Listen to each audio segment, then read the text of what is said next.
Okay. It's a great audience. Great to be here. And I know the theme for the conference is from prototype to production. I'm going to shift it left a little bit, and I'm going to go all the way from research to production. In fact, that was actually the tagline for our Google I/O conference like 3 weeks ago, not very long ago. So I'm going to be talking about that. Also, for a little bit of context, I lead product for all our internal-facing AI platform and infrastructure, all the way from the high-level agentic data generation to evals, all the way down to even data center software, but internal-facing. So I don't do the external-facing Google Cloud products. With that, I always like to go back a little bit. I have, I was going to say gray, but almost now white beard. I've been around for a few years, started off by starting the machine learning team at Netflix, building the famous Netflix recommendation. So I'll go back and connect all of that and say, you know, how we got here and what does the new GenAI paradigm means in bringing research to production.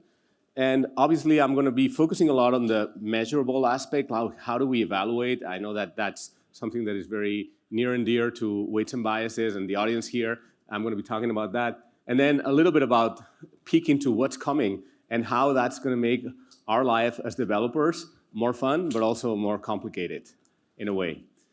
Okay, so let's go back in history. Eliza, the first known or popular chatbot from the 60s. Has anyone tried Eliza? Okay, you got to go to the Mountain View Computer History Museum. There's a working copy. You can try it out. It's fascinating. It's a psychotherapist based on expert system rules, and it's kind of fun. It's interesting to think that we've gone full circle now, and there are people now using Gemini or ChatGPT as a psychotherapist too, right? So this is where we started, and it's interesting to think about it. Now, when I was at Netflix, believe it or not, we kind of productionized the first machine learning algorithm at Netflix. And we started with this. And I like to demystify AI and machine learning by saying, okay, it's just a formula. It's just math. This is a very basic linear model, 2 parameters, right? Now we talk about billions of parameters. That's 2 parameters. In this case, it was popularity and predicted rating. Predicted rating was actually coming from another algorithm from the famous $1 million Netflix prize. And bottom line is you got to learn those parameters from the data, W1 and W2, and you have data. You basically fit the formula to your data, and you come up with those parameters, and that's your machine learned model. And obviously, this is a very simple one. In fact, the one we had in production back then was not even a linear regression. It was logistic regression, but same thing. But then you can start making it more complicated by adding more features, which means more parameters, and then making it nonlinear. And then all of a sudden, or not all of a sudden, but kind of, we had the deep learning revolution, right? And deep learning came with the promise of you don't need to do feature engineering anymore. You don't need features. You know, you can learn representations. If you have a complex enough network, it will learn it by itself. So just throw your data in there, and it will learn from it. It's not exactly like this, but it was a little bit like that, right? It did simplify a lot and added a lot of gains to our models. And of course, this is already deep learning for recommendations from YouTube, which was a very popular sort of like early paper of using deep neural networks and kind of like deep and wide networks approach. Okay, so besides the algorithms, though, there are other things that we realize matter a lot. UX design, how you connect the algorithm to the product matters a lot, right? Like how do you get the feedback from the user, and then how do you send back that result from the algorithm into the user and themselves, and how they can interact with it. In this particular case, this is all about explanations. How do you explain what the algorithm decided? And explanations themselves became algorithms. So you can actually also inject that into the UX. Domain knowledge was also important. This is a screenshot from when I was at Quora as the VP of engineering there. And one of the first algorithms that I worked on was answer ranking. How do you answer a Quora answer to a question? And it's an interesting thing, right? Like, how do you even decide if an answer is better than the other? So we actually had to talk to the main experts, meaning writers, editors, people like that, and ask them, like, how do you rank an answer? And they told us things like, it has to be truthful, it has to have explanations, it has to be not very short but not very long, it has to have good grammar, all of those things. So we encoded those things into features that then went into the answer ranking algorithm. So domain knowledge is important, or was important, by the way. I'm talking about the past. We'll see about the present.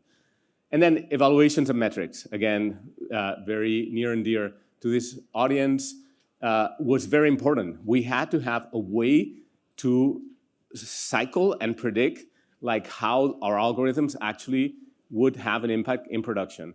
And I always talk about this dual cycle, the offline cycle, right? You want to have fast experiments, you want to have proxy metrics offline that you know are going to matter online, and you want those metrics to, one, map as closely as possible to online, but also to be quick and fast. Because when you have something that is promising, then you launch an A/B test, and then you test them online, and then you get the confirmation of whether that matters or not. So that dual cycle of experimentation, offline and online, became already very important at that time.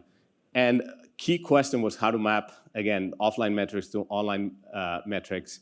There's a lot of research on that, particularly in the context of Netflix and YouTube. YouTube had a very interesting paper about 4 years ago. The question was, like, what is the best offline metric that maps to long-term customer satisfaction or user satisfaction in YouTube?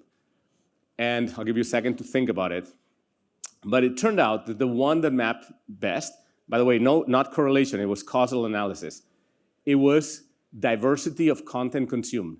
And I was like, when I was there in the conference and I saw the paper, like, oh, wow, that's exactly what we saw at Netflix. So it turns out the more diverse content you get a consumer to consume, the happier they will be at the end. So anyway, that was the old days, right? So what happens now with the new GenAI paradigm? How has this changed, or is it just the same? So research and production, research obviously has accelerated significantly over the last 10 years. There's been a lot of new things happening, new models coming up. And it's not only that we get more every day, it's this the pace accelerates itself, right? And at the same time, I think this is the graph on the right is also fascinating. This is a self-reported use of AI in companies. This is a survey that McKinsey does. And the fact that it's growing so dramatically, and even more so in the past couple of years with GenAI, is super interesting, right? So it's like we're having both research accelerate the pace and also people in production using AI, or at least saying that they use AI. And we have to bridge that gap. So when I think about Gen AI products, I think of them like, okay, there's so many layers there, right? There's like pre-training, tuning, fine-tuning, prompting, meta-prompting, tool design, chaining, and we keep adding layers and abstraction to the cake. And then a very important aspect, which is the frosting, which is between all the layers, which is the evaluation. Like you have to evaluate things as they progress from one layer to the other, right? And it's not easy. So going back to what I was saying before about what matter in the past, do the same things matter? And it turns out, I think they do, but in a different way, right? UX design still matters. Now, nowadays, you feel like the AI is the UX itself. Even whether it's chatbot or just a multimodal agent like Astra, you do have the agent at the forefront of the user experience. Domain knowledge is still needed. I mean, I worked in AI in healthcare. I co-founded a startup, Cure Health, for a few years. And I know that in healthcare, it doesn't matter how much domain knowledge the model has. You need to understand what you're doing. You need to understand your domain in order to do something that is safe and useful. But that being said, the models do have domain knowledge, right? And evaluation and metrics are also even more important than before, as I mentioned in the cake. But we do have to think about new ways to evaluate. So new ways that include all the way from like, how do we evaluate the output quality, right? There's now metrics of creativity. And then you have to sort of like counter that measure of creativity to groundedness, right? It's like, it could be that you want an application where you have a lot of creativity, and another one, you need a lot of factuality, or a combination of both. How do you even measure that? And how do you put that in your whole cake of sort of like all those layers? And of course, the responsible AI, safety, security and privacy, all of that, compliance is extremely important, but also hard because it propagates across all those layers. When we get into multimodality, it becomes even harder, right? Like now we're not only talking about text, it's like audio generation, video generation. How do you make sure that those things are correct? So in that context, we have a theme internally. Yes, this is very hard, but we want product innovation to be rapid, repeatable, and measurable. And we want all those things to happen in this way, right? So if you look at the top here, we want to have, and actually this is not only we want to have, this is literally an OKR, research to prototype in a few days, prototype to production in a few weeks, and model refresh, which means the data loops to happen also in a few weeks. We have sort of like the same for how do we want to make it repeatable, and then how do we make it measurable, right? And all this different from model selection, model and data tuning, evaluation, deployment, and refresh, which is the different phases that sort of like the cake goes through in order to build the different layers, right? As an example, one of the products that my team worked on was in collaboration with Labs, by the way, because the final product team was in Google Labs, but we were building the backend and sort of helping out in all the process. How many here use NotebookLM? Okay, a lot of hands. It's fascinating. The audio overviews, it's great. So we were working on that on the back end and helping on all these different steps, right? So it's like, how do we use decide the model that we needed to use? At that point, it was 1.5. It has evolved now. It uses 2.5. But it's like, we need this context window. We need it to be efficient. We need a single model. We need two. Model and data tuning, we also had to work on the audio component and had to do some tuning there. The evaluation, which included a combination of human raters and also auto raters or LLMs as raters, all of that had to be part of sort of like the process. And then the refresh, which is like the data loop, was super quick and very fast, right? We wanted to have feedback very early, as soon as it was an experiment in labs. But now that it's sort of like generally available and also included in enterprise products, it becomes sort of like much more important. Okay, so with that, this is what we're doing right now, right? And we almost feel like, gosh, we can't keep up with this pace of innovation. We need to put all of this into our process. But there's more, right? And I think a big important aspect, like how do we make sure that we anticipate what's coming next? And multimodality is an obvious one. And I'm going to play a quick, fun video. Bring the prompts to life. The director up there types something, and we make it happen here. All right, people, new prompt. Director needs an epic chase for the ice cream truck between the ninja cyborgs and the baby clowns. And don't eat the props. Everything's got to feel cinematic now. Even a pancake on a breakfast table. Sure, why not? Light goes from golden hour to full moon in one shot, with sad yet hopeful shadows. Anything else? Sometimes I get to spin around a subject while tilting down in a dolly crash zoom. I just pray it makes sense. So he wants me to shoot the dragon's mouth while it breathes fire? And go inside. I gather every visual reference there is. All of them. Every style, every famous director, every genre. What is it with Ghibli these days? For this one, he wants a flashy color palette in the style of Wes Anderson. We're generating in black and white, though. That's not my problem. I build everything from scratch. Planets, cities, kitchens, whatever world is requested, if prompted correctly. I think he meant dolly shot. Oh. Dress a lot of heroes, villains, and cats. I'm not here to judge. No, Fred! No! The class goes in the back. Always. No one's gonna notice that, Larry. What if they upscale the video, idiot? You know, most of us disappear right after the take. I just want consistency. Is that too much asked? May the Force. What's the line again? It's part of our job, and we... Director ran out of credits again.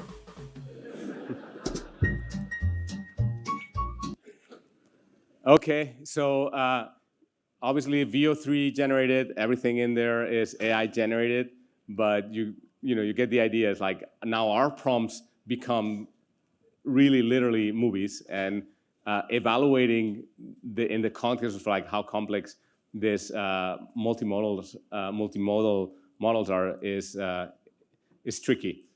Now, obviously, one of the words of the year, I guess, is agent, right? And it's obviously part of this conference. And we have also gone from chatbots to agents, and that includes a lot of really interesting opportunities and really interesting challenges too.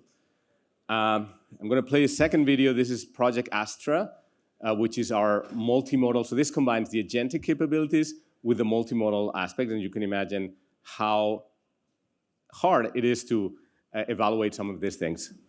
I'm here with the latest research prototype of Project Astra, and we're going to see how it can help me fix my bike. Hey, go online and look for a user's manual for a Huffy mountain bike. I have found a user manual for you. What would you like to know about it? Okay, cool. Now scroll until you find the section about the brakes. Sure thing. Looking for that page now. I think I stripped this screw. Can you go on YouTube and find a video for how to fix that? Of course. I'm opening YouTube now. This looks like a good video. Place a rubber band over the head of the screw. Oh, nice. Press down Thanks. firmly. Can you go through my emails with the bike shop and find which size hex nut I need? Sure. According to the email from Bicycle Habitat, you need a 3/8" hex nut for your sprocket. I've highlighted the correct bin for you. It seems like I need a spare tension screw. Can you call the nearest bike shop and see what they have in stock? Yep. Calling them now. I'll get back to you with what they have in stock. I think my brake pads are wearing down. Can you check the manual again and see if it talks about them anywhere? According to the manual, if you look on page 24... Do you want to get lunch? Yeah, give me 5 minutes. Can you finish what you were saying? As I was saying, if you look on page 24, section 2, you'll see how to replace the brake pads. Hey, any updates on that call? Yep, I just got off of the bike shop. They confirmed they have your tension screw in stock. Would you like me to place a pickup order? Could you show me some examples of dog baskets I could put on my bike? Sure, I can help you with that. Just give me a moment. Here are some options. I think Zuka would look really great in these.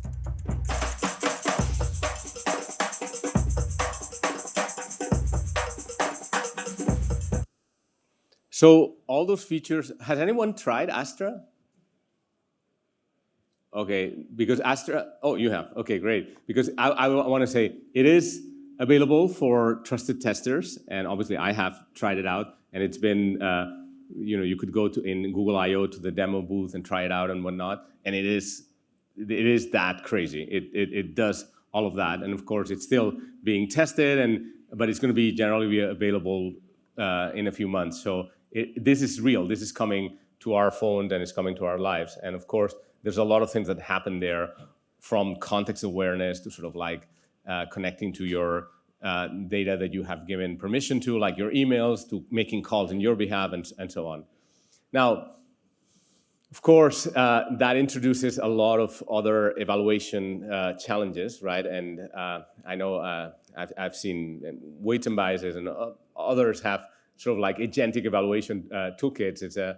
It's really interesting because now we go from something that was already tricky, like, as I mentioned, measuring output quality, factual accuracy, responsible AI, and whatnot, to even more complex, because now we have autonomous processes, we have long-running thinking threads, we have actions that are being taken, and all of that in a somewhat non-deterministic element, and we have to be able to evaluate the trajectory and also the how much it fits to the goal, right?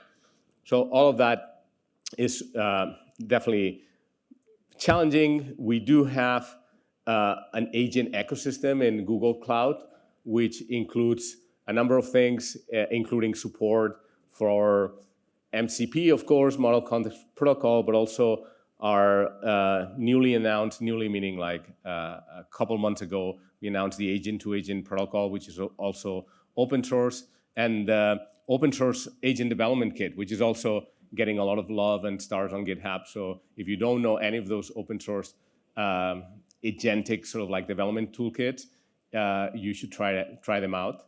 And okay, I'm going to plug this in. There's a couple of hackathons happening. We have a very soon, actually as soon as 5 days from now, right, or 4. There's a agent development kit hackathon with Google Cloud. The deadline is June 23rd. But then another one we're actually organizing in conjunction with Weights and Biases, which is a We've Hacked. It's an agent protocols hackathon with Weights and Biases and Google Cloud, and that's in July. So I encourage everyone to look it up and sign up and build your best agents. Now, in this session, I want to go beyond, right? Like I said, what's next? And I'm still in the present. Agent is now, like we're doing hackathons. But we're working on much more advanced things at Google. For example, we are working very passionate about how AI and agents themselves are going to revolutionize science and how much this is going to bring benefits to humanity. Co-Scientist is an agent for science that actually is able to even produce novel hypotheses and then help scientists navigate and test them and work through them. And we not only have the co-scientists, we have Alpha Evolve, medical agents that work on diagnosis, all the way to sort of like, obviously protein and sort of like scientific discovery agentic flows. So that's going to be sort of like or it's already, but it's going to be even more so, a very important aspect of like how agents are going to come into our, not only our day-to-day lives, but into our science. And finally, and this is going to be my last one, agents are going to be in the physical world, right? So we are already working and we're seeing, we have a Gemini for robotics model, which is specifically trained all the way from pre-training to post-training for understanding the physical world and being able to be deployed in sort of like robotic applications. And that is something that we're going to be seeing also, this interaction between sort of like the old, I'm calling old, I was going to say old LLMs, which is like kind of funny, but it's like the original LLMs all the way to the native multimodal LLMs to now the robotic native multimodal models that are going to be bridging the gap between sort of like language, multimodality, and the physical world. And as you can imagine, evaluation here is going to be an interesting challenge, because now we're talking about evaluating in the context of sort of like AI in the physical world and in terms of actions that are going to have impact in our environment. Okay, so with that, thank you very much.